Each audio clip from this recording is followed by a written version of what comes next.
Essa é uma aula sobre eletrônica básica. A gente vai falar sobre os três pilares, que é a tensão, a corrente e a resistência. Então, mas antes de falar sobre isso, a gente precisa entender como que um átomo funciona. Então tem aqui a imagem de um átomo. O núcleo do átomo ele possui prótons e nêutrons.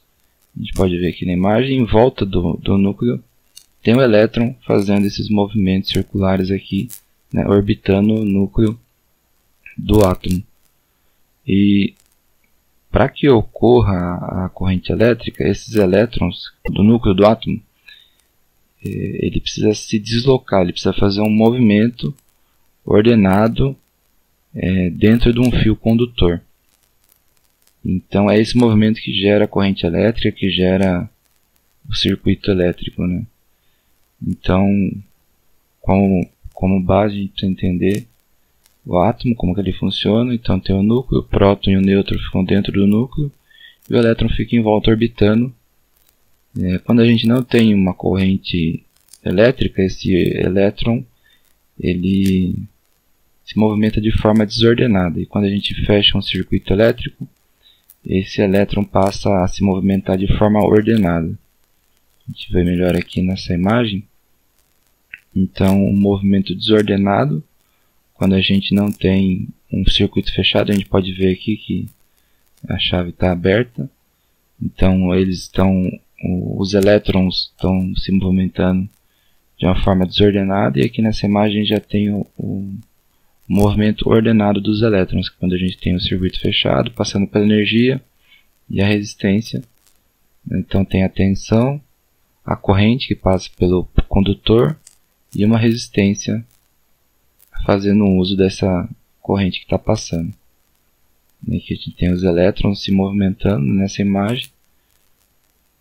Aqui mais uma imagem parecida com a de cima, que são os elétrons, eles estão se movimentando, mas não tem um sentido ordenado, e aqui eles têm um movimento ordenado, né? No caso aqui é do negativo para o positivo.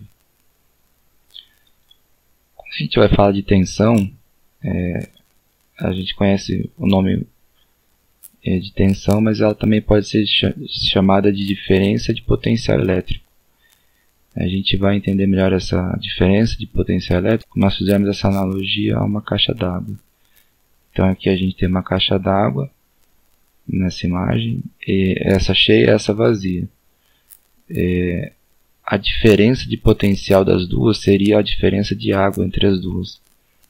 Aqui nessa do meio a gente pode entender que a diferença de potencial aqui é a caixa d'água que está mais alta.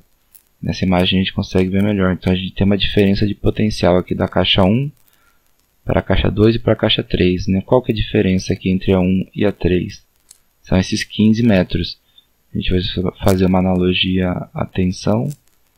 Seria um diferencial de potencial de 15 volts. Que a tensão é medida em volts. Em volt, está aqui o símbolo. Então, entre a caixa 1 e a 3 tem uma diferença de 15 metros, ou fazendo analogia, 15 volts.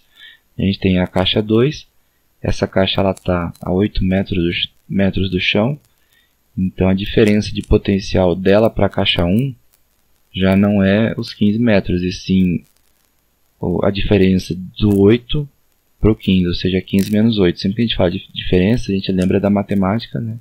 A gente subtrai o 15 de 8.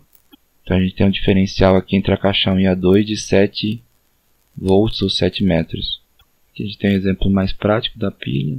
Então aqui tem um fio condutor. O elétron, quando o circuito é fechado, segue esse fluxo. Então ele vem aqui pelo neutro ou pelo negativo. Vem até a lâmpada, que funciona como uma resistência, que é uma resistência.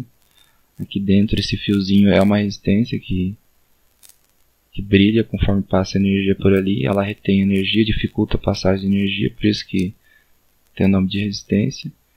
E com isso o circuito é fechado pelo fio condutor. Aqui temos uma pilha fornecendo a energia, gerando a tensão, exercendo a tensão para que exista a corrente elétrica aqui dentro. A corrente ela é medida em ampere, esse símbolo aqui do A. E a gente vai ver muito essas imagens do sentido real e o sentido convencional, né? Então, o sentido real é sempre do polo negativo para o positivo, e o sentido convencional que a gente vê nos livros é esse sentido contrário, do positivo para o negativo. Aqui a gente tem uma imagem de uma bateria num circuito fechado, que ele estaria em curto, né?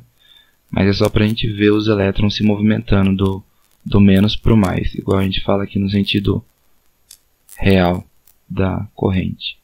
E por último a gente tem a resistência, ela é medida em ohm, é esse símbolo aqui, e a gente vai ver muito também ela é representada assim, como parecendo uma resistência de chuveiro, mas também pode ser representada dessa forma aqui, parecendo uma bateria. No Arduino a gente vai usar esse tipo aqui de resistência. Se eu não me engano, ela tem 10.000 ohms, e tem uma outra que acho que é de 3 ou 5.000 ohms, que a gente usa no Arduino. Então esse é o símbolo da resistência, esse aqui, e ela geralmente vai ser representada nos livros dessa forma aqui, com esse tipo de espiral aqui. Aqui, só de curiosidade, é uma resistência ligada em série, né? Então quando uma acaba, a outra já inicia, lembrando um pouco a analogia das séries que a gente assiste, né? Quando acaba o episódio já começa outro, então tem isso representado aqui, e aqui é em paralelo. Paralelo a gente lembra que é uma coisa paralela à outra, né? Então essa aqui está paralela a essa de baixo. Então é isso, aula básica de introdução à eletrônica, para depois a gente falar um pouco mais de Arduino. O principal que a gente precisa entender é como funciona a tensão. Então a tensão, fazendo a gente pegar essa imagem, né, ela empurra os elétrons, então a tensão, ela exerce uma tensão sobre os elétrons. Essa tensão, esse movimento ordenado dos elétrons, gera uma corrente elétrica, que é medida em ampere, a tensão medida em volts, e sempre tem uma resistência ali no meio, que dificulta a passagem da corrente, e que é quando a gente faz o uso da energia elétrica. Esse é o pilar da eletrônica, e a partir daí a gente consegue estudar melhor o Arduino.